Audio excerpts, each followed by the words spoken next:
Hello, everybody, and a very warm welcome to another Farmers Weekly Transition webinar. I'm your host, Hugh Broom. I normally present the Farmers Weekly podcast, but every so often I get asked to present one of these. So it's a pleasure to be with you. And I hope you'll find a welcome relief for those of you who have children on half term for the next hour and 15 minutes as we delve into finding out how to improve the resilience of your livestock business. That is what we are going to be discussing. Incentivized by new schemes and funding becoming available, livestock farmers are now focusing on ways of ensuring high productivity levels whilst delivering public goods and trying to see a bottom line return for their efforts as a result. Dramatic cost increases mean cash flow plans should be made now for livestock, so businesses are not faced with difficult decisions to come when we come to the autumn of this year.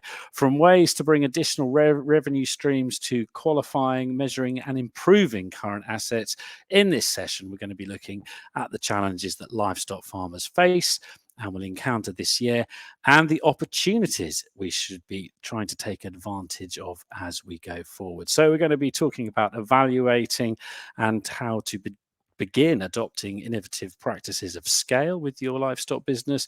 What UK case study results should farmers look to match and benchmark again? And how can livestock farmers both reduce their greenhouse gas emissions and increase productivity on their farm at the same time? What business resilience looks like for different farming systems, and what could be the solution for the current livestock farm labour shortage? And how can different livestock value chains come together to deliver concrete and profitable results? Now, to do all this, I have got an esteemed panel of helpers here with us this evening. So we are going to, in a first for Farmers Weekly's transition webinars, we're going to get them all to self-introduce themselves. Well, I'm going to introduce them and they're going to tell us a bit about them so we get to meet them. So we will start with David Udall, who is a market intelligence analyst for AHDB. David, tell us something about yourself, please. Good evening, Hugh. Hello, everyone. My name is David Udall. I'm in charge of all of the market information that HDB produces across sectors. So that's all of the prices, supply and demand, all the way through from cost of production analysis to what's happening on those big trade deals. So anything based on numbers and economics with all of the sectors that we produce, that's where I come into it, and that's my speciality. And I think, one of the things I'd like to talk about later is just how that all comes together and what individual farmers can do, taking all that stuff out there in the world and turning it into something useful. And I'd also like to now introduce Jude Capper, Jude, you are the ABP Professor of Beef Production at Harper Adams University. Hi, everybody. Yep, I work at Harper Adams. I also went to Harper Adams a very long time ago now. I primarily work in beef and sheep sustainability, but I've been working in the livestock sustainability arena for about 16 years or so now, looking at carbon footprint, of course, primarily because that's what everybody's talking about, but also land use, water use, a bit of the social and an even smaller bit of the economics. So looking for a really good discussion tonight on how we can improve sustainability no matter what our operation is. Fantastic. Thank you, Jude. David Linton, you are talking to us tonight. You're a man that travels a lot, you tell me. You're based in Northern Ireland, but you look after all of the seed business for Barenberg across the UK. But today, you're actually in Donegal. You're in the south of Ireland. Yeah, it's amazing the links you'll go to, Hugh, for a bit of good Wi-Fi signal. But I'll apologise not only to the panel, but everybody that's watching tonight. I don't come with subtitles, so please bear with me and try and follow the accent as well as you can. But yes, you're quite right. I work for Barenberg UK. I'm the commercial manager for agriculture for them. I've been in the seed trade now almost 28 years. So I haven't all the different job experiences that some of the other panelists have, but seed is it and seed's the passion, and that's where I'm going to go over it tonight. So see how we get on. Fantastic, David. Thank you very much. And Sarah Tomlinson, you are talking to us tonight from Derbyshire. You are a farm vet and esteemed Kingshay veterinary consultant, and many people will know you also for the work you do with the TB advisory service across England. Tell us some more about yourself, please, Sarah. So fundamentally, I am just a farm vet. I've worked in Derbyshire for over 20 years now, and that kind of seeded my unhealthy, probably interest in TB through just necessity, seeing it devastating farmers and wanting to understand more about the disease and what we can do as farmers and vets to eradicate it. But I kind of expand that a little bit more into just general endemic disease control and how that can impact, farming resilience and sustainability, and really passionate about the vet's role in that farm team to be part of that journey going forwards. Fantastic, Sarah. Thank you very much. For those of you people watching us, there is the chat box. Please, throughout the session this evening, please do. If you've got any questions, you've got to make any comments, please type away and make sure you put who you are and where you are and what you're doing, because it's just a bit more interesting to know that you are Joe or Janet Bloggs and you farm sheep and you're in the Pennines or you're in the Cotswolds or you're in the far north of Scotland. But we really love to know. Or you might not even be in the UK. You might have managed to get in from abroad and find out all our special secrets we have here. So please do fill in the chat box, any questions you have, any comments, and we will follow that as we go through the session this evening as well. We're going to start with our first question, which comes from Jade Wingate, and it is a bit of a broad old church of a question.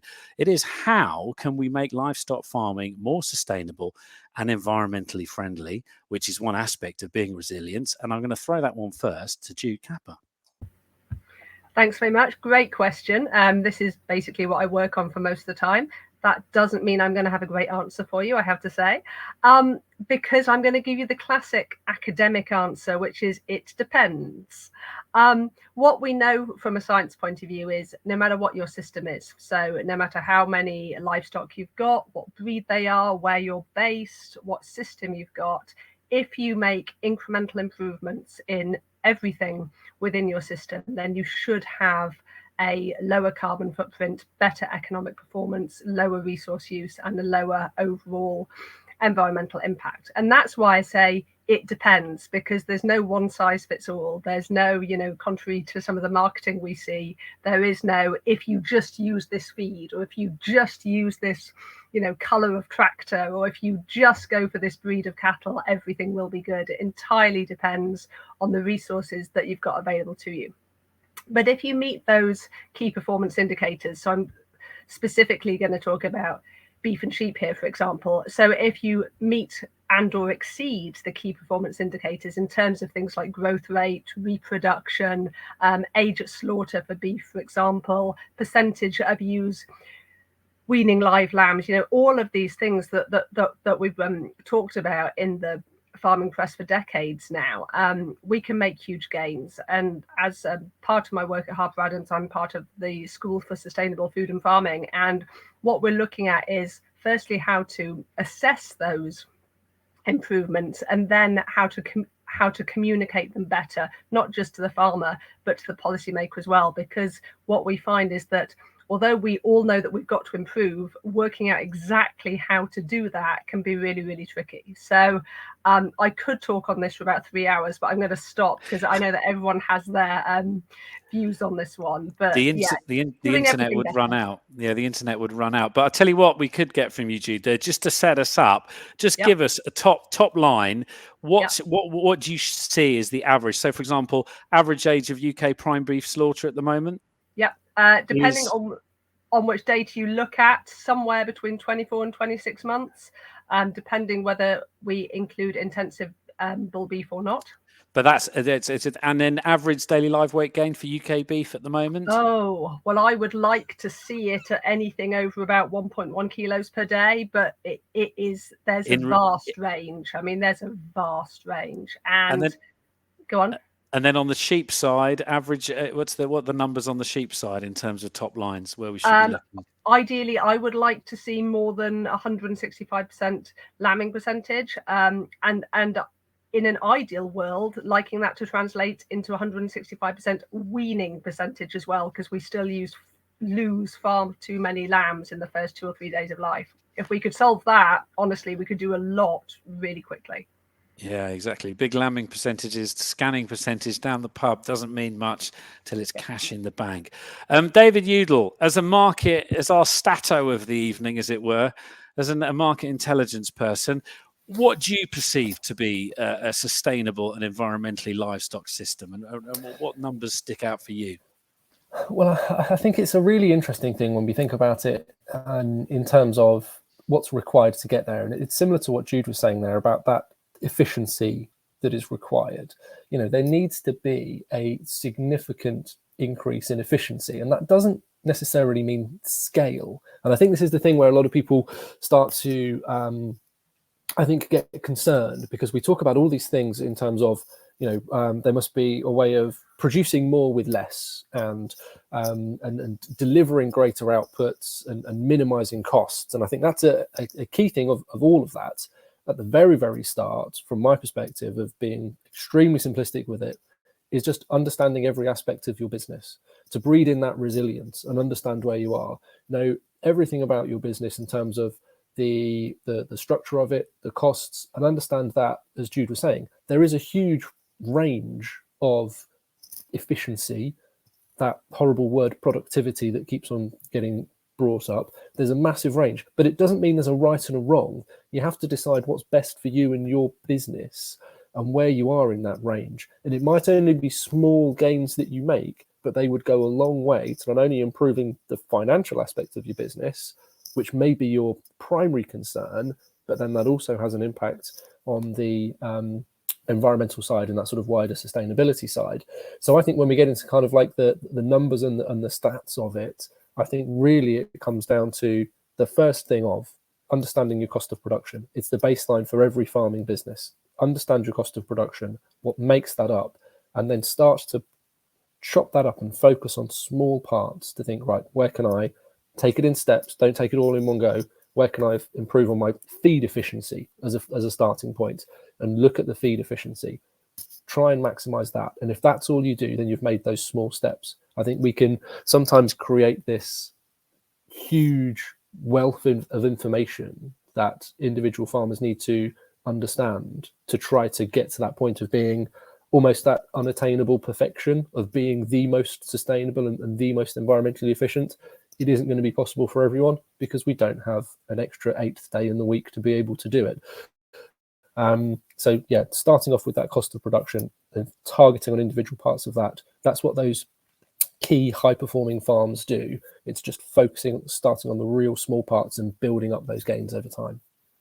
Sarah Tomlinson, thank you, David. Sarah Tomlinson, from your perspective, the veterinary perspective and a planning and a strategy perspective, how do you perceive sustainability and environmentally friendly? So to me, it's just getting the basics right and actually tackling biosecurity, endemic disease. If we can have more productive animals, we can have less adult animals, which means we've got less environmental impact. As Jude said, you know, increasing the number of lambs or calves you wean, having tighter calving patterns and lambing patterns, so making sure your bulls are fertile to start with when you put them in. You know, those are really simple things that farmers can do tomorrow on their farm. Speak to your vet, say, where are the key areas that I could improve my efficiencies through managing endemic disease? Screening, regular screening of cull ewes or cull cows, or while you're doing your TB test, you've got your animals in the crush, finding out what diseases you do have, what you don't have, to keep them out, but actually putting a plan in place to reduce the impact that those diseases are having on all the things that Jude talked about, your breeding efficiency, your fertility, and being able to finish those calves quickly in nice even batches, so their health and welfare improves, because you can get your worming right, you can get your vaccinations right. So to me, speaking very basically as a vet, it is just those everyday management procedures and getting those right. And I think that's something really simple that most livestock farmers can do. Sometimes we talk about sustainability and it's all sort of bigger picture things, and farmers think, you know, that's not achievable for me. But actually, I think just getting really good basic animal health and welfare right is achievable. And part of that, presumably, Sarah, is just about, you know, starting, it's a bit like David said, and analysing what's going on in your business, but it's starting with a plan, a health plan. Have a plan at the start of the year. Absolutely. And the beautiful thing is that our government is supporting that now. So we've just literally last week had the animal health and welfare pathway visits, vet visits, which are funded visits. So rather than having to pay your vet to just do the routine stuff and the everyday stuff, this is the opportunity to sit down and analyse what part of my business can my vet help me improve from a sustainability, productivity and a health and welfare point of view. So yeah, I urge every farmer and vet to sort of use that opportunity and take it up. And make that plan. David Linton, sustainability, being environmentally friendly, using less resource, presumably that's key to the genetics you're selling people in the bags that you sell them, in the bags of seed. Yeah, to be fair, Hugh, it's quite similar to what Sarah just said there. It really is about basics. To quote Professor John Gilliland, that farmers at the minute are getting the blame for an awful lot of issues in terms of carbon, but what people don't realise is farmers are not actually the problem. They're quite opposite. They are the solution and will be a big part of the solution. And it is an awful lot about the basics. It's about getting the soil right. With seed companies, we're very keen to get involved in conversations with people, get involved in the thought process, look down, check the soils. Unfortunately, certainly in Northern Ireland, I think it's over 80% of the soils aren't tested from one end of the year to the next. If you're looking to grow a crop of grass that's going to be resilient and is going to maintain supply for your farm, should it be for grazing or should it be for silage, whatever the case may be, the soil needs to be right to grow that crop of grass. That's just the long and short of it. And it really is just as simple as Sarah quite rightly said. There's some very short-term work could lead to some very big long-term gains. Yeah, it's just back to the detail. Moving on to next question. We've actually had a question just in on the chat, and don't forget, please do send your questions in on the chat window on your screen. Just type who you are, where you're coming from, and your question. Alex Lowe makes the comment. Alex works for Natural England and is also a farmer. It said so much, I think when we were talking about efficiency, Jude, your perception of efficiencies, so much depends on the breed of the sheep with regards to lambing percentage. And herein is as well, this extends to that wider debate, isn't it? We're talking about environmental footprinting. We're talking about sustainability, keeping our emissions and our resource usage as low as we can. Yet on the other hand, we're out there selling meat boxes which say, come and buy my pasture-fed beef. It's probably 50 months old and it's lived on the side of a hill all its life and it's got the footprint of a 747. Is that the case? And how key is breed to these things, do you think? That's a really good question because, as I said, there is no one size fits all. And I very much don't want to see us in, 5 years, 10 years, 20 years, having a system in the UK where we all have the same breed, we all have the same KPIs, nothing changes. Broiler cows. Yeah, exactly. A whole load of identikit sheep all over the place. And I think it's about, again, matching the system to the resources and the breed to that system. And so, obviously what's going to work really well in a really extensive system, hill system, poor quality grassland, etc., the breed that thrives really well on that isn't necessarily going to be the one that works well in lowland country where it's far more fertile or as part of an arable rotation. So much as I hate to say this for all the breed people out there is no ideal breed. There is no, this is the answer.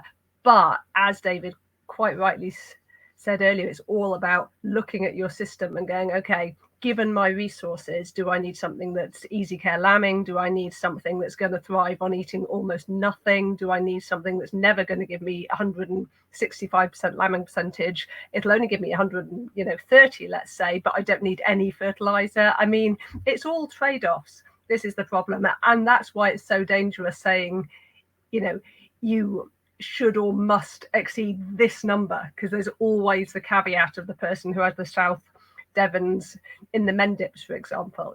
We can't always meet every KPI. But then presumably it must be about assessing the overall impact, because you said you could use no fertilizer and rumble along 130%. But actually, if you used a bit of fertilizer, a bit of attention to detail and get up to 100, perfect 180, used to be my perfect lambing percentage when I had lots of sheep, then your output's going to be far better and your emissions per kilo produced is lower, isn't it, Jude?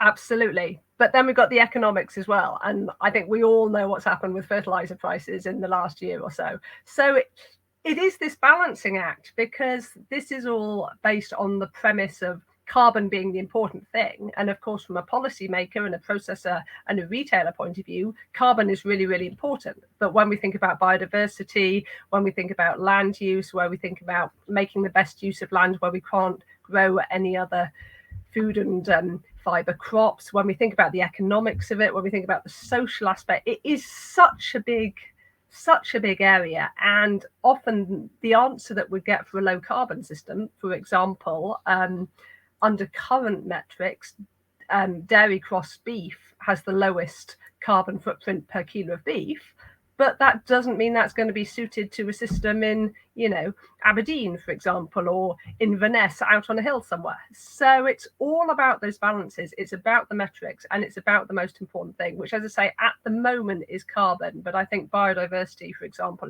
is way up there, and that's a whole different system and a whole different farming outlook in some ways. Sarah Tomlinson, back to Alex's comment.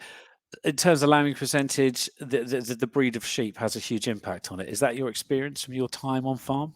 Yeah, absolutely. So, and there isn't a perfect breed. It is the right sheep or the right cow for the right area and the right system. But we can improve our own KPIs. So actually look at where those losses are happening. As Jude said earlier, right at the beginning, is it, tupping to scanning? Could it be some abortion agents, in which case we can do some screening, work that out, maybe introduce a vaccine? Is it that it is in the lambing shed and maybe you just need extra staff? Which I know isn't easy to come by, but or you don't lamb indoors, you lamb outside. So it's looking at what you can do within your own system that you can improve on. And I think everybody, can do something to increase that lambing percentage for their what is ideal for their breeds and their systems. And presumably part of getting to work out, to get your KPIs, you've got to have a plan at the start, from conception to scanning to birth to turning out to then weighing. You've got to have an established system, haven't you, of where you're monitoring, because you can count at the beginning and count at the end, but haven't got a Scooby how you got there. Absolutely. And sheep farming and suckler farming, to be fair, you don't need many records to work those out. They are quite simple to do. How many sheep you put to the tup, you can work out how well your tup's working. Have a target of what you want to see when you're scanning. Some people will want to see 200%, but then actually, if you are flushing ewes and giving them that extra feed to get that 200%, is that the right thing to do when you're only weaning 160% and you haven't got the staff to manage those twins or triplets in the lambing shed? So yeah, absolutely sitting down and working out what you want to achieve and what is achievable, and then working out how you can improve on what you did last year. And not ending up with a whole 5,000 square foot barn full of orphans. But hey, you can go down the pub and say, I got a 230% lambing percentage. But the fact is, you spend all year feeding orphan lambs. David Udall, talking about lambing percentage and breed, in terms of benchmarking, obviously you're going to tell us that the HDB benchmarking is the perfect place to be. Is that a fair comment? Because in terms of choosing, if we're talking about different breeds and what breed of sheep we might choose to lamb, presumably it starts with benchmarking and seeing where we should be. Yeah, I think all of it does in essence. And I'm not going to sit here and try and do a hard sell on the benchmarking system that we offer or anything, but any kind of comparison to understand any changes that can be made to the business is going to be valuable. It's the only way that we learn about our efficiencies. And as you say, one of those difficulties is the variability across breeds, meaning that some of those comparisons can be distorted, that you could be the outlier that is looking at everyone else thinking, well, what am I doing wrong here? But it could be because of your system, your geography, your breed, whatever it would be. So you have to ensure that you're making a like-for-like comparison within benchmarking. Otherwise, you could set yourself off on a fool's errand, going down a dead end to try and change things that actually have no interest in being changed. So I think that the key thing when we're talking about specifics of benchmarking, such as lambing rates, rather than that overall business view of benchmarking, when we get down into the detail, ensuring you're doing that like-for-like comparison is really the most important thing. That's great. And David Linton, in terms of just following up from Alex's comments around breed, is breed something you take into account when you're choosing what type of grass to grow for them? Yeah, certainly. And things are changing. And I suppose grass breeding is no different really to cattle breeding. You're trying to make improvements every year. Should it be an improvement in yield, improvement in sward density, and improvement in quality, disease resistance? There's so many different factors built into it. But just lately, we're starting to see a bigger influx into more interest in varieties with deeper root structures, and whether that be a case of the drought conditions that we're facing over the last couple of summers have really taken quite a few people, in particular at home in Northern Ireland, by surprise. And now people are looking for different varieties, maybe stretching away from perennial ryegrasses. And there's more interest in things like softleaf cocksfoots, tall fescues, timothies. And certainly that's something, I suppose we have a benefit, as a worldwide company, we have a benefit because we have worldwide experience. And the situations that we're facing now have been faced somewhere else in the world years ago. And we're able to draw off that experience and hopefully do the best we can for the farmers in the UK. But certainly there are improvements coming on every year. Yield is certainly a big thing. There's no doubt about that. But there's so many other factors built in the background that you have to take into consideration as well. And when you talk about some of those cocksfoots, festoliums, all those deep rooting varieties of grass, do we take a yield hit if we go down that route, but we get a resilient bit of output? What's the deal there? Not necessarily. In actual fact, we are starting to see people coming back who have taken somebody has to try something first for the first time, no matter what it is. And there are a few very brave souls who stepped out at the very start and said, "Yep, we're going to give this a crack." They're coming back now and saying, "You know what? With probably less inputs, because obviously the deeper rooting structure, we can gather more nutrients from the soil. It's taking less to condition them, less to feed them. They're from getting less with less inputs. They're actually getting as much, in some cases possibly even more, as they are from perennial ryegrass swards. It is really just about taking the plunge." And I suppose my words of encouragement or my words of advice to farmers would be, and somebody else touched on it earlier on, assess what you have. Because if you don't measure what you have, you can't manage it. So assess the swards that you have. If it's working for you, fine, run with it. Keep an eye on it and keep it ticking over and keep it going as best you can. Forget about the input sides of things. Those are going to fluctuate up and down, and you can't control that really. But just concentrate on what you can control, and that's what's happening within your own fields. And just and giving or throwing the benchmark question to you, when Jude was giving us top line figures, what should, from a grass growing point of view, and let's face it, that's the bulk of what's driving UK livestock industry, what should we be aiming at the very basic minimum on an improved grass scenario? What should our dry matter yields look like, do you think? Again, somebody else touched on it earlier on. It really depends where you're at, and it really depends on the situation that you're in. We have a thing running a good grass guide, and we try to categorize stuff, our fields, our swards, into 5 different categories. And from a dry matter yield point of view, mental assessment, everything's going to, there's so many different things that are going to factor into that. Should it be the weather? Should it be the season? Should it be, a late spring? Last year in particular, with a very cold spring, it run nearly into the beginning of May. So there's that many different things can affect that. But I suppose if you take a look at your swards, assessing them, that, a sward that's assessed as say figure 1, that's something that's a complete write-off. It's never going to produce anything no matter what you throw at it. And take that right up to a sward 5. Somewhere sward 5 is obviously the top end of what you have, and it's the best field that you probably have in the place. Somewhere in between, then you're going to identify fields that maybe a wee bit of overseeding will improve them, or maybe you will get another year out of it, and then you'll go for a full reseed or whatever the case may be. But there's so many different factors. It really is just a case of working what you have in your own fields. That's the only thing that you can control. And as I say, it is quite possible that you've been running with seed mixtures or seed varieties or even seed species over the years. Maybe they're not working for you now. Maybe you're hitting times of the year that you don't have enough grass, that you're having to bring cows in at night because you haven't got enough in your grazing swards. Maybe you're hitting to the end of February and you're running out of silage in the clumps. If that's the case, then you need to be taking a look at the species, you need to be taking a look at the swards or the mixtures that you've been using, because it's obviously not working. Thank you very much, David. Let's move on to another question. I mean, it's such a broad subject, this, but I think this is a great question from Oliver Giles. And on David Udall, I'm going to put this one to you first.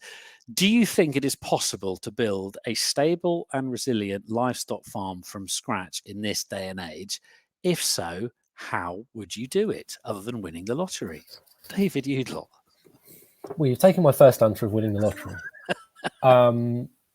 But if I'm honest, I think that is a fantastic question, because it's posing a really difficult question, because immediately your first thought is, think of all the challenges we've just been talking about here in terms of efficiency of different breeds, the requirement of having a carbon efficient farming methodology, as well as the volatility in wider markets that we see, and the bigger macroeconomic picture.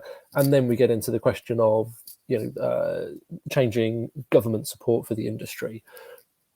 But actually, I think that they're all posed as difficult questions because they've been issues that have been around for a long time. So people within the industry have got to sort of shift their businesses, which in livestock markets you can't immediately change. You're built into long-term systems and long-term growth of animals. So you can't suddenly go, oh, you know what, I'll swap to a different breed next week, because it just doesn't work like that. But actually, if you're going to build from the ground up, I think you could create a really well-structured, well-balanced and efficient business, because you are starting at zero. And all the things that we've spoken about of benchmarking, understanding your costs, understanding the detail, understanding that variability is built in because of historic matters of production systems and breeding and all those kinds of things. Whereas if you're starting from zero, it's almost that you've got a bit of a pick and mix opportunity of going, right, what is the market that I'm going to aim at? That's the first option that you must have. What's the market I'm going to aim at? Great. So what breed do I need? What system am I going to employ? What feed am I going to use? You can immediately start measuring all of those things. And you, rather than creating a business where you're trying to chase all of the answers because you're suddenly being told, oh, we need to measure our carbon now, or we need to do something differently, you understand everything that's going forward from today. So actually, I think it's a really empowering question for a lot of people. And we've seen this instance for a lot of arable farmers that have started up livestock businesses as a way of hedging their risk. And I think that's a really interesting way of looking at it as well. You're not just putting all of your eggs into one basket, to use a slight pun. We're trying to spread our risk and decide where our risk is. So I do think it's entirely possible. Now, the question of how is the trickier end of this, because it's either going to need a very generous bank manager, or it's going with a real clear business plan. But I do think that the opportunity is there. And I think that's where it comes to it, that if you've got a clear business plan and you've got a bank that is willing to understand that risk that you're willing to take, and you've got a structured way of approaching that risk, if you're presenting to them a clear plan as to how you're going to develop that business, that's all they want to see. They want to see that you're understanding and appreciating that risk. So I completely think it's possible. Granted, there are bigger existential risks and wider risks that we can't price in. But as a starting point, starting from zero, I think that just given the point where the entire agricultural industry is now at that point of bigger, wider change, it is a great opportunity to start new ventures and start new areas, because you can start from a clean base, entering into a new world, and you understand all the challenges that are faced in front of you. So I'm not saying that's going to be easy, or it's going to suddenly be making us all millionaires overnight, but it would be a brave thing to do, but a really empowering thing to do. And it would bring new ideas into the industry, a fresh labor force into the industry if people are looking to expand. So I do think that, if you strip away all of the negative connotations that we talk about within agriculture and livestock, all of the uncertainty at the core of it, I do think there's still a significant opportunity for people to enter into the industry to build businesses within it. Absolutely. I mean, Sarah Tomlinson, I'll come to you first with your thoughts on this. But when I think of some of the most successful farming businesses that I know, they're generally run by zero generation people coming in that have never had anything to do with farming before and come straight in and boom, they're away. Would you say that's a fair observation, Sarah? Yeah, I think, I don't know what the percentage is, but quite a lot of our land is tenanted. So we need some quite forward-thinking landlords that are going to invest in those farms' infrastructure, because you start on one farm small with a few sheep and beef, and then you want to expand because you need a bigger unit, and you're not custodians of that land for a generation anymore. And I think the landlord has got to then think, actually, I want to be in control of this land for, say, the next 100 years, and this is my goal at the end of it, and I want tenants to come on and be part of that journey and part of that story. And yeah, having been somebody that tried to get into the farming industry, it is really, really hard. You can have all these bright, great ideas, but when you've got sheep that you think you've got land available for the whole of the summer, and then the landlord says, oh, actually, I'm going to sell it or move on, then what do you do? So I think there's a lot of people out there that want to farm really well and really sustainably, but actually it's access to land and farms, and because of that capital investment, it is, you know, very hard unless you're born into farming or you inherit farming. How do you get into that? And I think, I don't know if the government has a role in that to try and help new entrants.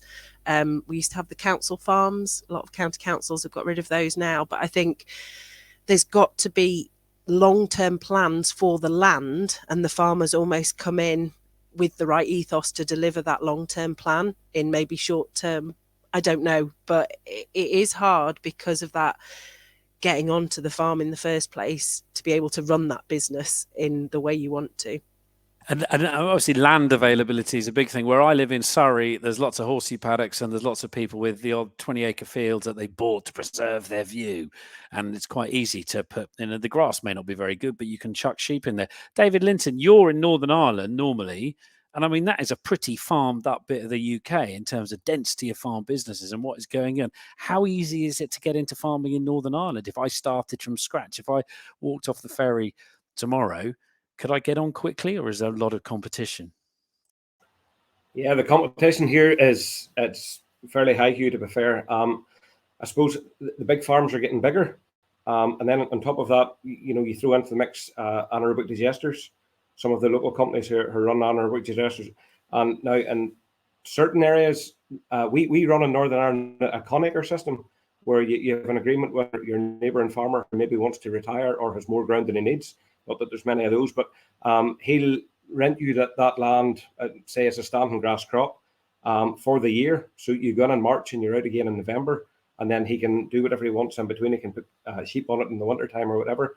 The downside to that is, it's okay that there's like we have land at home, and we've rented it out to a neighbouring dairy farmer, and he's been in it for over 20 years, and probably will be for the next 20 years. But you are very much dependent on goodwill that you can keep that agreement going.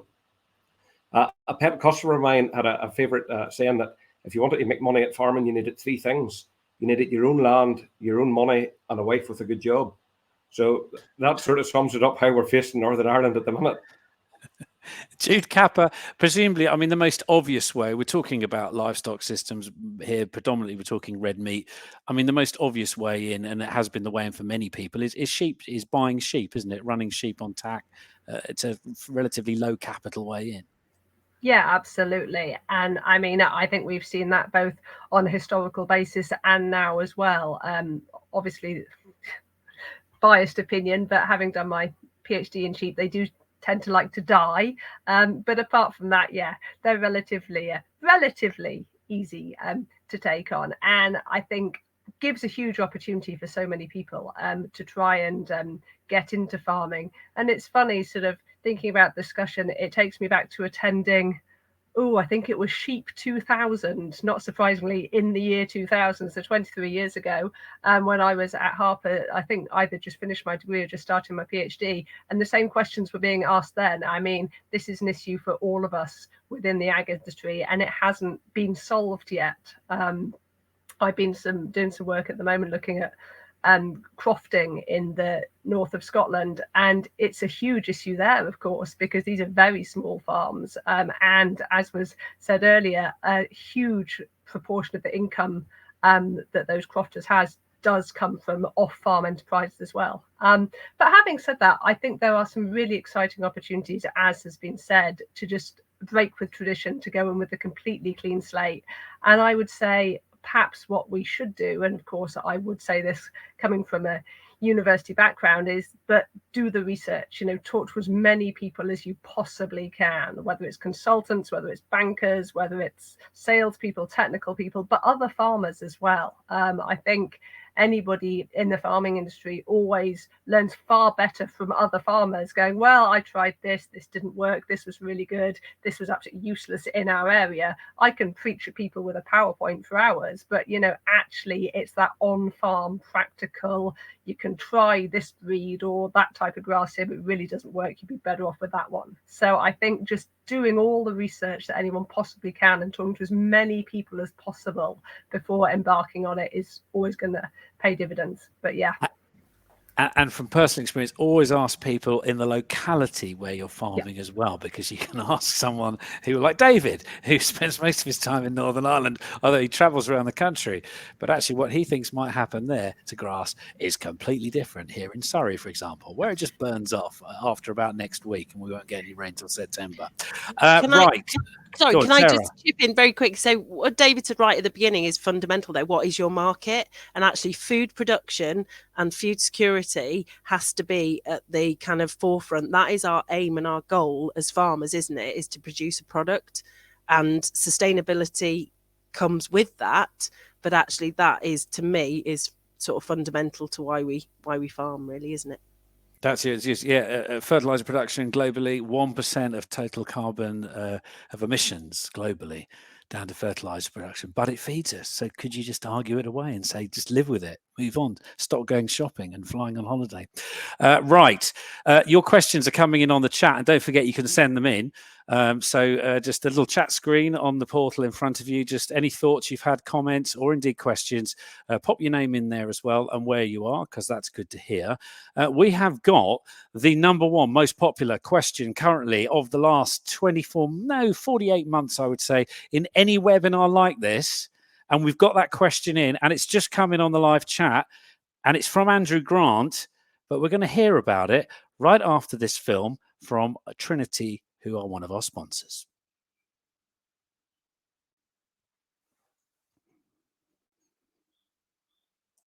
My name's Alistair Sykes. I am Managing Director for Sustainability with Trinity AgTech.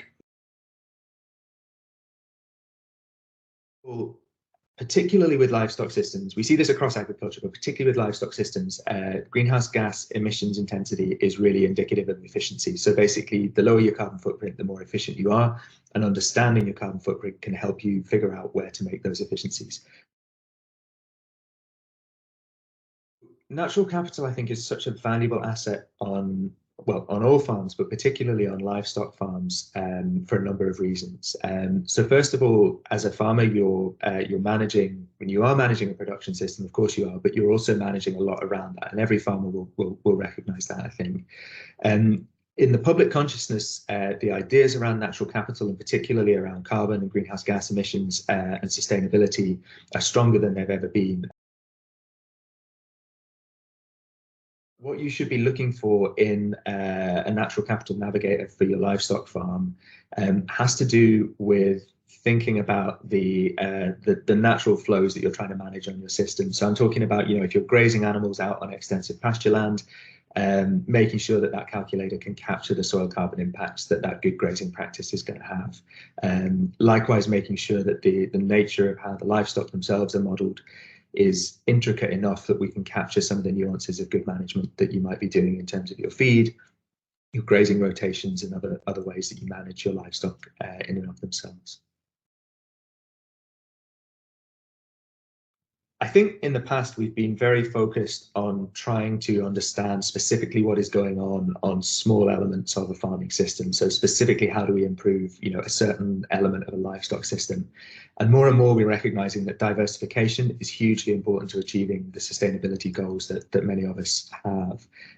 So when it comes to optimizing your system as a whole, whether you're interested in productivity or diversification or a combination of the two, it's really important to look at that breadth of natural capital assets that you manage on your farm.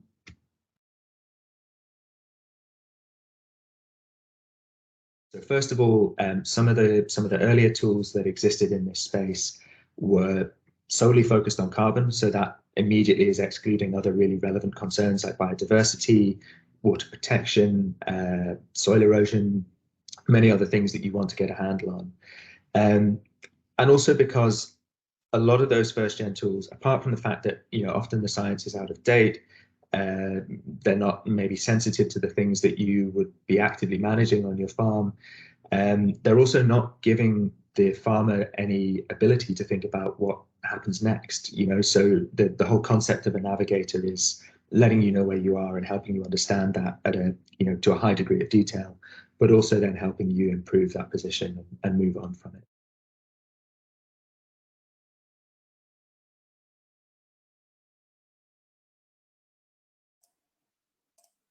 And there we go. We're back with you. Thank you very much to Trinity AgTech, they're our sponsor. Now, back to the question, which is from Andrew Grant. And it says, are you ready for this? I'll put this one to you first, Jude. Which carbon metric should we be using to take? Actually, Andrew's has got a quiet slant because I think there are 67 different carbon metric or platforms that you can use to calculate what you're doing on your farm. Andrew's question is, which carbon metric should we be using to take fair account of methane emissions from ruminants? Jude, which one should we use?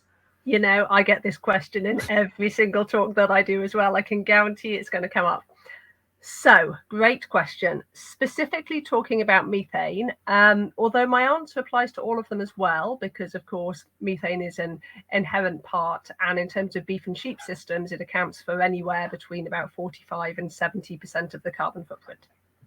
I personally believe, both as a personal opinion and a scientific opinion, that where possible, we should be using the new metric GWP star, so Global Warming Potential Star. It's come out of Oxford University, which is great from an agricultural point of view, because of course it's come from climate scientists who are unassociated with agriculture. I say we should be using it not because it's always better in terms of a lower carbon footprint, but because it is the most accurate and scientifically correct metric, in that it takes account of the fact that methane breaks down over about 20 years in the atmosphere, whereas carbon dioxide and nitrous oxide don't. And that's important because the previous metric, Global Warming Potential 100, doesn't take account of that and just assumes that all of them build up. Now, having said that, it is not all good news. At the moment, it's very difficult to apply on a single farm basis. So it's easy to apply on a regional or a national basis, but on a single farm basis, you need to be able to estimate what your emissions were 20 years ago, which for an awful lot of farms, of course, isn't possible.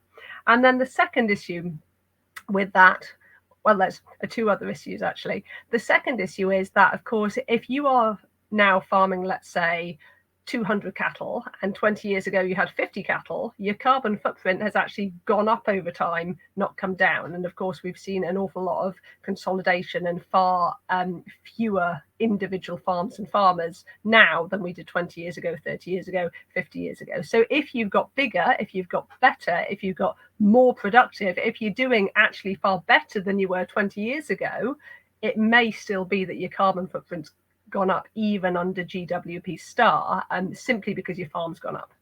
And the third issue at the moment is that although GWP star has been recognised by the international body, the Intergovernmental Panel on Climate Change, it still hasn't been adopted properly, and we're still going to have to report our regional and national emissions on the basis of GWP 100. So what I think would be great is if every carbon calculator, and I apologise, I'm not going to tell you which I think's best because that's always a very controversial topic, but if all of them could express the results as GWP 100 and GWP star where possible to be calculated, and helping farmers to understand the difference between the two, because an awful lot of the rhetoric around it is GWP star is the answer, bada bing, get out of jail free, all sorted.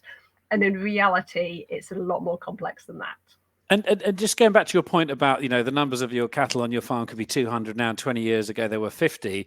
But then the very fact that there's been consolidation, surely we should actually be looking at it en masse as a national, as regional or a national, because actually we could have less cows producing more now, which we do in terms of dairy, don't we? The US compared to 1970 to now is 2/3 more efficient. So Exactly. you've got to look at these. Really important to look at these national figures, isn't it? These headline figures.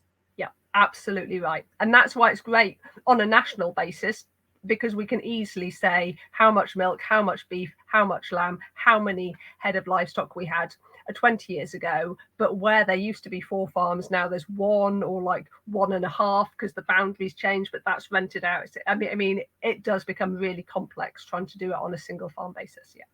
Yeah, so don't feel guilty if you haven't got 200 cows now and you used to only have 50, particularly if they're really efficient.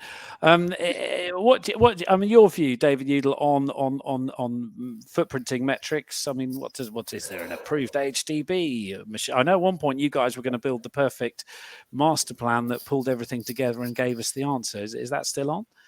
Well, yeah, the perfect master plan. I think it turned out it's one of those things that you realise that when you start the process that there is not a perfect master plan, and it is so complex, and there's so many people that are doing it that actually we were just going to end up confusing matters, trying to create an extra thing and trying to create perfection when it wasn't really there.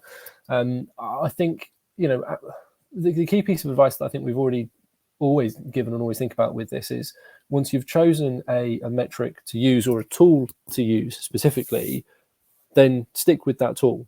Because if you start chopping and changing between tools and you're getting different measures each year, and you're going through your supply chain saying, oh, my carbon's this year, but it was this last year, and suddenly it's going all over the shop, let's not go down that route. Don't make matters worse.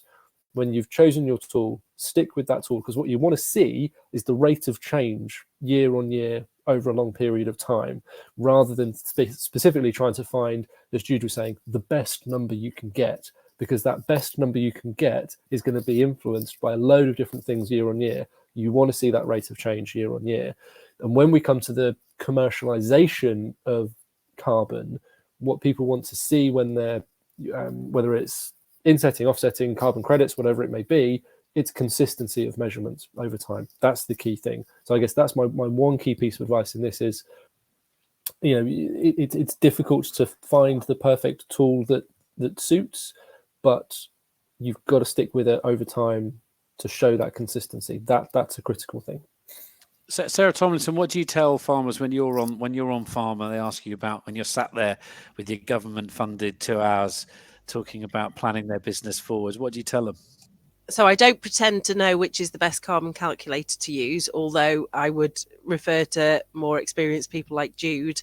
Again, I'd stick to what I know, and it is sort of fundamentally being more efficient. So if you are looking at reducing methane, producing more product from less cows, or from the same amount of cows producing more product, going back to what I said right at the beginning, making sure your bull's working, your endemic diseases are controlled, and that you can be as efficient as you can. And to me, that's just really simple, that's got to have environmental gains. David Linton, I mean, where did we sit? I mean, how excited do plant breeders get about carbon footprinting? And obviously it ties in with the efficiency, nitrogen efficiency and output, doesn't it? Yeah, well, at the end of the day, high quality grass, if you can get more efficient protein, then you're halfway there. Just back onto the original point about which do we go with, or what, how do we take our carbon foot? The measurement, I think we need to pick one and run with it. There's a very interesting scheme running over here amongst, I think it's about 10 or 12 farmers right across the province. And they are doing exactly that. It's Arc Zero, you call it, and the scheme where they've measured, they've pinpointed exact points on farms, they've pinpointed that, they've measured their carbon footprint, and now they're trying to take all the measures into account to try and bring that back down. And certainly as grass breeders, we're trying to do our bit to do that, to make everything more efficient. And at the end of the day, we're trying to offset the carbon footprint or the environmental impact of producing milk and producing meat on farms as best we can by doing that. But it's not an easy one, and it probably would be easier if a proper method of measuring it was selected, and we could run with that, and then at least we knew where we stood. But as Sarah quite rightly said, I'll hand that one back to Jude. It's the big one. And just briefly on the grass breeding front, the wheat breeders tell us, if you speak to seasoned wheat breeders, they will tell you that over the last 20 years they've done 1% on efficiency. in terms of wheat breeding. Is that something that you're achieving in the world of grass? Is there a headline figure where your breeding efforts are creating efficiency, or an average figure? Yeah, we're very fortunate that we are. Obviously, I'm very fortunate in Northern Ireland that probably the success story behind the business that I have over here is the fact that we have our own breeding station at Affby down at Loughgall. And whenever you take the measurement back to whenever David Johnson was the grass breeder and bring it up now to whenever Gillian Young was the grass breeder, David's there for sort of 20 plus years. And there has been a calculated percentage increase in yield and efficiency right from he started right through to every variety that has come through since then. And as I said earlier on, it's small changes, but it's massive impact further down the line. And certainly if you look at the varieties that were produced 20 years ago, yes, varieties nowadays that are coming out now are just going on to the recommended list are producing considerably more grass than they were then. It's good to know. It's moving in the right direction. Now, let's turn our thoughts to another question here, which is it's the sort of it's your bag, really, Sarah. What responsibility does the government have in regard to endemic disease control, including TB, to help support farmers run sustainable and resilient businesses? How involved do you think government should be, Sarah? I mean, we've got this new, for the English farmers in the room, we've got this new animal pathway and this new vet health check visit thing that's starting. You've got to register on the portal. Is that as far as it should go, or should it go further than that?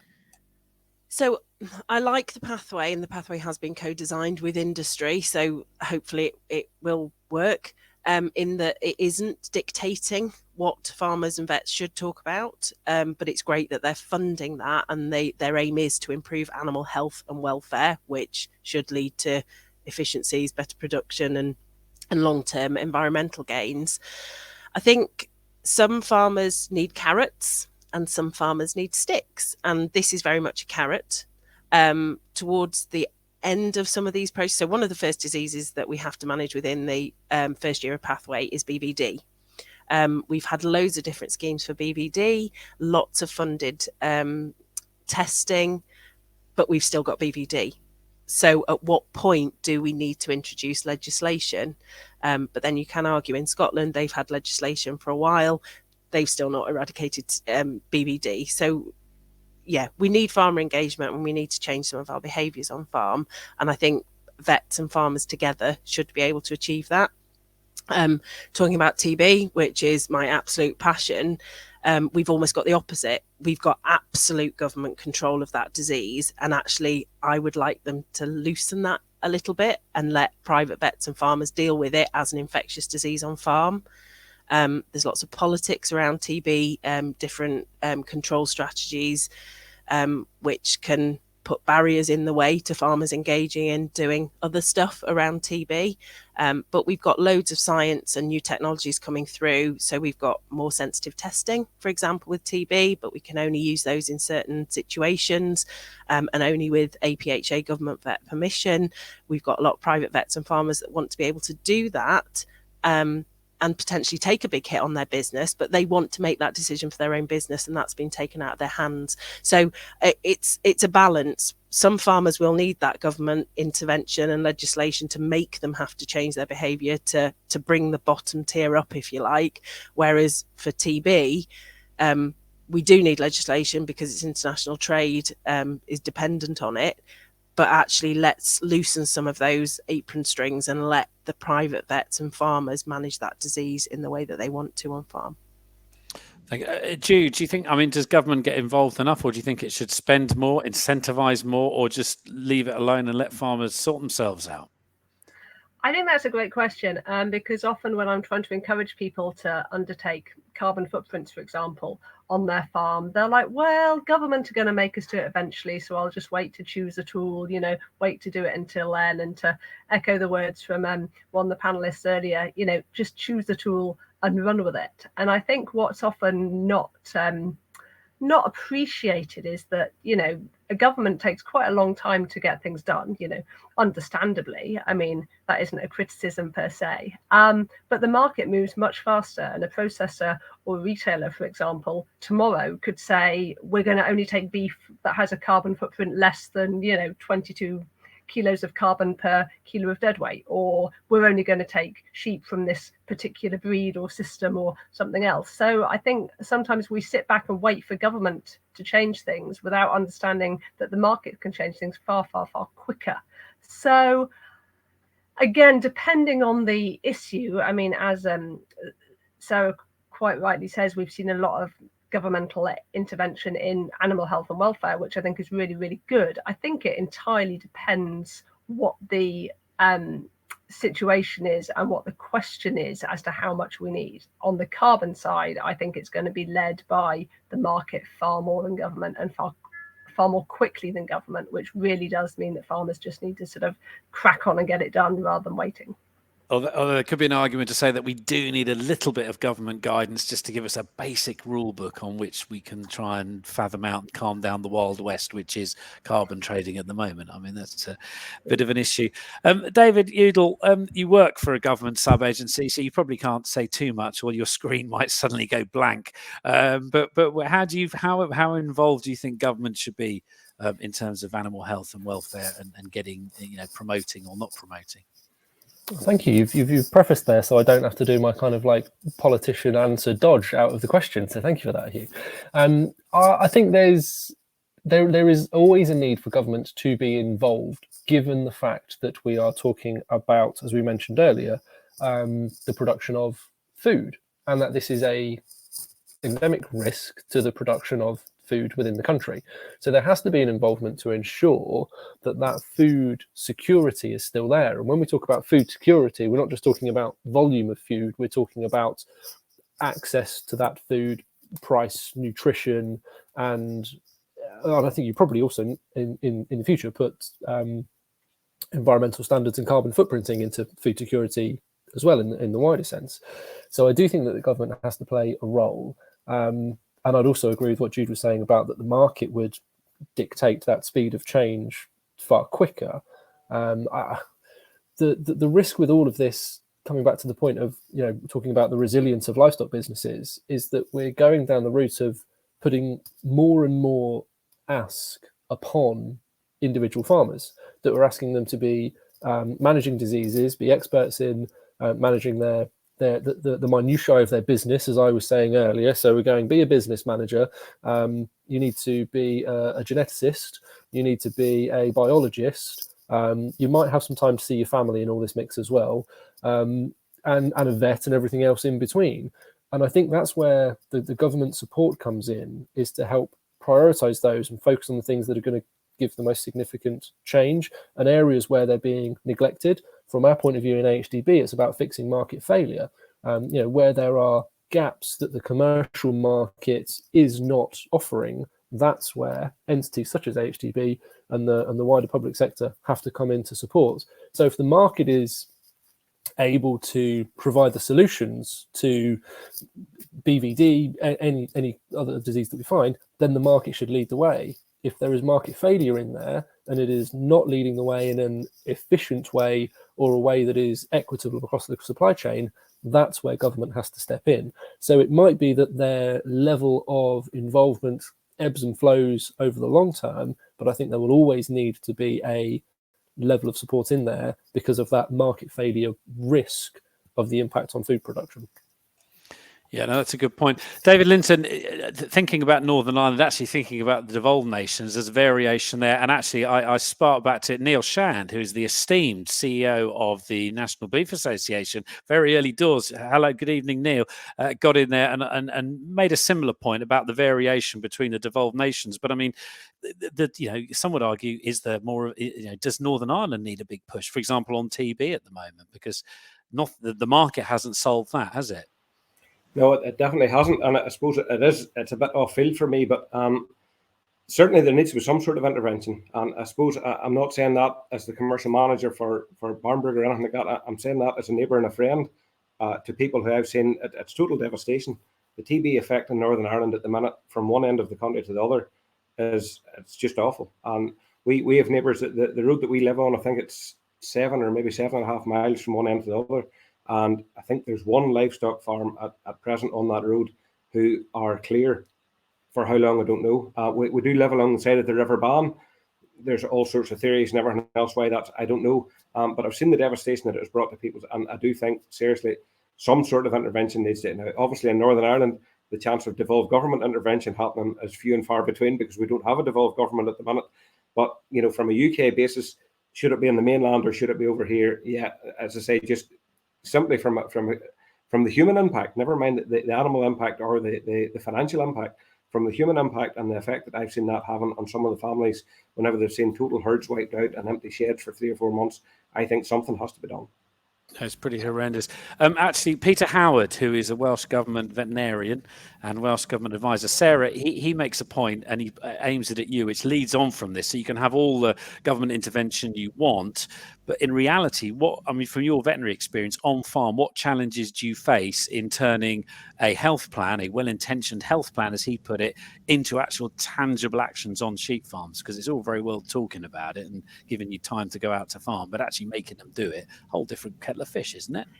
It is, and I'm going to dodge a little bit the question and move it on to cattle farms. Actually, we can have all the best laid plans in the world, and have lots of intention of spending budgets on improving sustainability, looking at reseeding and having herbal lays and all that kind of investment into the future of the farm, and then you do get a devastating disease like TB, and then everything stops. And actually, David's absolutely right. Then the human element comes into that. Why am I doing this? I've got no money in the bank. I've got even less now. The government is telling me what I can and can't do with my business. And I think that's where farmers are quite lucky, hopefully, that there is community around them. And your local farm vet is involved in that as well. We hate shutting farms down. Yes, we get to go home, but actually we're not in the business to do that. We want to support thriving, sustainable, resilient businesses. And going back to then the original question is that sometimes I think it does come down to communication and working as a team and trusting the vet, trusting the advisors that are coming onto your farm. And as I did quite a lot of sheep work before I became obsessed with TB, and it's slowly catchy monkey. You can't change everything in 1 year, which I think sometimes as bright-eyed, bushy-tailed new grad vets, we come out and we want to do that. Actually, having, again, that long-term plan. So saying, where do I want to be in 5 years? Where do I want to be in 10 years? How do I achieve that in small, easy, achievable steps? So TBAS is my kind of day job. At the end of our visits, we only pick 4 things to do, so that, we don't give people a long list of unachievable objectives. 4 really simple, cost-effective things to do. And I think sometimes we do look at too much at the bigger picture and it's overwhelming. And actually coming right back to looking and understanding human nature, we all like to achieve something at the end of the day and see those results. So having a way of measuring what we're doing and how that impacts is really important, because we're all human, aren't we? Exactly. Step by step. And just quickly, you referred to TBAS, your TB advisory service visits. They are, of course, available to any farmer in England, be they in the low risk, the high risk, the edge area. They just contact. Who do they contact? They go on the TBAS website, or do they contact their vet? How do they get one of those visits? Both ways. So we have over 350 independent vets now trained to deliver the service. So give your vet a ring, and hopefully they are trained. If they're not, they can join another training session and become trained. And if not, go onto the TBAS website and there's a contact form on there. You can email us or call us. Welsh farmers aren't left out. So they do have a government funded system called Cymorth TB. It tends to be a little bit more reactive. So it's for breakdown herds or herds contiguous to those. But again, that's delivered through their private vets. Scotland would potentially argue they don't necessarily need it because they are officially TB free. But again, speak to their private vet, and if they can't answer your questions, they will know someone that can, and they will find out for you. Those TBAS visits, they're free vet time on your farm, another set of eyes, give you some ideas. Look, there's a quick question just come in. There's another one I want to go to as well, which goes back to sheep, and I think it's a really important one because we spend a lot of time talking about cattle and methane. Firstly, that I just quickly want to go to Elaine Lewis, who is a teacher at Zedburgh School in Cumbria. Good evening, Elaine, and it's great to have you on board. Elaine is teaching BTEC Ag at Sedbergh School, which is brilliant. And what she wants to know, and yeah, I can imagine this must be a bit of a minefield. Basically, where does she go for the most up-to-date teaching resources when we're talking about carbon counting and efficiency? Presumably, it's to you, David, at HDB, isn't it? Or is it to you, Jude? Could you send Elaine some up-to-date stuff that she can teach these fine young people how to farm about? Jude, where would you go?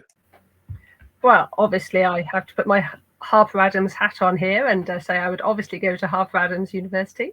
I'm very happy to help in any way I can, particularly through the School of Sustainable Food and Farming. This is exactly what we're trying to do to get that information out to people. So please feel free to send me an email. You can find my email address on the Harper Adams website. And I will hook you guys up. Presumably, David Udall, you've got HDB has got material as well, have they? That's available. Yeah, we've got a significant amount actually, and something we've started releasing over the last couple of months is the sort of specifics of looking at the wider economics of carbon markets. And I was being very efficient because I put something in my diary for the morning, Elaine, that says stuff to do following FWI webinar, and copied your email address in. So I'll send you some stuff in the morning and take it from there. There we go. We can't say fairer than that. Now, one question I want to go to, and I'm trying to find it here. I've lost it. Here we go. Ian McDougall, who is a vet. We talk about methane in cows. What can sheep farmers do to reduce the methane emissions of their flock by 30% by 2030? Because that's what the government's been asking us to do. Jude Capper, what can I do as a sheep farmer to reduce that by 30%? It's a huge ask, isn't it? To come back to some things that other people said earlier, to be fair, do everything you can to look at your business performance and therefore your efficiency performance. Fertilizer comprises a huge amount of emissions, so using targeted fertilizer application in the best way you possibly can. That doesn't mean always none. It just means the appropriate amount at the appropriate times. You get that balance between grass growth, sheep performance and fertilizer use. Target as and when you can the best scanning percentage, lambing percentage, and weaning percentage. Try to do everything you can to cut mortality of lambs, particularly in those first 2 to 3 days. There are some new technologies coming out in terms of methane inhibitors. There are a couple of products on the market at the moment. There's one that's approved for dairy, but not for beef and sheep yet, I believe. So we are seeing things that we can add to feed as well. But of course, that's far easier for finishing lambs, for example, than it does for extensive use. But really, again, it's looking at your individual systems opportunities in terms of productivity, in terms of fertilizer use, and doing everything you can to improve a growth rate to the degree possible. And again, as Sarah said earlier, optimum health and welfare. Absolutely. And nutrition is absolutely key as well. David Linton, in terms of what you're telling or you're selling to sheep farmers to feed their sheep, is there a crossover? Do you consider, efficiencies in terms of flock efficiency and ultimately therefore the methane level of those flocks? Probably not in terms of the sward of grass, but I'd just pick up on the point that Jude made there. You're back onto what I was talking about earlier on. Get the soil sampled. Long gone are the days of going out with 200 weight of 20-10-10 for talk's sake in the spring of the year to keep a field greened up to graze sheep on it through the year. If that has to be reduced by 30% by 2030, that's just not feasible anymore. Get your soils, hit your grass with exactly the fertilizer that it needs at the time that it needs. If it's old swards, you're putting good money onto bad. It's just a waste of time.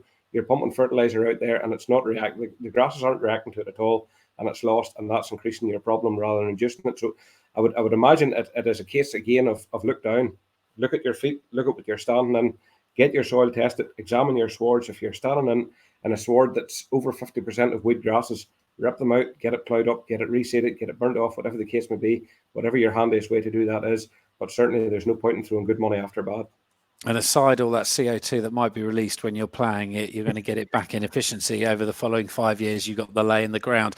Sarah Tomlinson, I mean, presumably, whether we're talking about methane, it just comes back to just basic good housekeeping goes hand in hand with environmental stewardship and your emissions.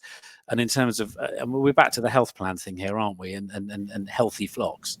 Absolutely. And investing in vet time. I know vets are perceived to be a cost that some people choose to cut out when things are tight, but actually sitting down with your vet, looking at past data, past production data, and seeing where those losses are and making a plan to put in place for the next year and reviewing that regularly. And don't see your vet as an extra cost, see it as one of your costs of production to reduce overall costs, if that makes sense. But yeah, don't do really have, vets hopefully can add to a business, not just be a cost. Absolutely. Natalie Noble makes a point. I was about to say it to you, David Linton. The relationship between pH of grasslands and nitrogen efficiency, I mean, it is hugely important, isn't it? And if you've got some sour old couch grass lay that's sat there at 5.8 on the pH scale and you're chucking nitrogen on it, I mean, you're losing 30-40% of that nitrate efficiency, aren't you? Yeah, easily. pH is vital. There's just no getting away from it. And unfortunately, I'm not sure what the figure is in the mainland, but over here, not enough people are testing for it and not enough people are rectifying it. Whether they see it as an added cost, as an added input, or whether it's just the botheration of going to look for somebody to come and spread lime. But, and we're looking at in modern days now, we're working with granulated lime.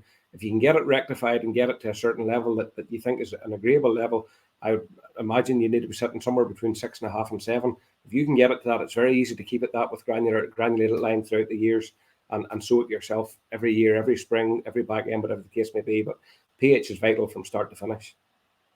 David Udall, just looking at the numbers of sheep industry numbers, are we becoming more efficient? I mean, if we go back to the premise that efficiency is hand in hand with our emissions profile, is the UK or English sheep industry that you take levy from and monitor and look at all the data, is it becoming more efficient? It's a really difficult one to say. A lot of it is dependent on circumstance, that you have times when inefficiency comes in. But for instance, it's driven by the weather. And you go back to last summer with the extreme heat that we saw, and we know that has an impact directly on pregnancy rates, and it filters through and it breeds inefficiency. So I think that's what the challenge is that we are making small gains in efficiency, but as that bigger, wider world changes around us, we're not able to compete quick enough. And as the climate changes, the bigger issues come into the market. That's, I think, something which is preventing those efficiencies being found. And then it again comes back to what we're talking about all the way through the last hour and a bit. It's about that resilience and about finding the time to deliver that efficiency. And that's the really difficult thing that I think that all farmers have, is finding the time to focus on that detail to create the efficiency. And I think that's why the sheep sector, the lamb sector, isn't as rapidly expansive in its productivity. But this isn't just a lamb issue. This is across all agriculture that needs to develop. And a key thing is allowing farmers to have the time to focus on the detail. That's a really easy thing to say and a really difficult thing to do, but that's kind of a key crux of it. It's making time to stand back. And as one very successful, nothing to do with livestock farmer said to me, it is getting out and looking at other businesses as well. And he makes it a mission to get on at least 2 other farm businesses in any given month. That's been his mission for the last 15 years. And when I look at the business he's built now, it certainly pays off. Easier said than done. But then if everything was easy, gosh, life would be boring, wouldn't it? I'm just going to do a quick mention to Alfred Chapman, who is a second-year student studying at Harper Adams. He's asking for points to focus on as a young farmer to maximise efficiency and resilience on the family farm when he goes home. Alfred, we've just been talking it about for the last hour and 18 minutes. And you know what? In a day or two, this whole thing is going to be packaged up and put out as a podcast, so you can listen to it all again, and you can play it to your friends and share it with your family members, and they can hear your name check as well. So that's cool. Look, we have come to the end of our time, everybody. Thank you so much if you are online for joining us. As I said, this is going to be packaged up as a podcast, and in the next few days, it will be pushed out on the Farmers Weekly. I think it's on the main podcast channel, or it could be on the Transition podcast. I think it's on the main podcast channel. I'm just going to plug the Farmers Weekly podcast, which I'm normally on, which will be out tomorrow night as well. You can tune into that. But most importantly, as well as thanking all you lovely people who've been tuned into us for the last hour and 18 minutes and your questions, I would like to thank our wonderful panel. Jude Capper from Harper Adams, thank you very much. Sarah Tomlinson, veterinary vet consultant with Kingsay and TBAS TB champion. Thank you so much for joining us from Derbyshire tonight. David Linton, who is with us from Donegal in Ireland. Thank you so much from Barenberg Seeds for joining us tonight. David is the commercial manager there. And David Udall, who is our stato for the night from HDB. Thank you very much for joining us as well. But once again, thank you very much for all you people online for joining us. Big thank you to our sponsors at Trinity AgTech as well for helping to make this evening's webinar possible. And the very best of luck to you as you navigate yourself through the remaining few days of half term, if you are on half term. But until the next time we meet again on a Farmers Weekly webinar, thank you so much for joining us and good night.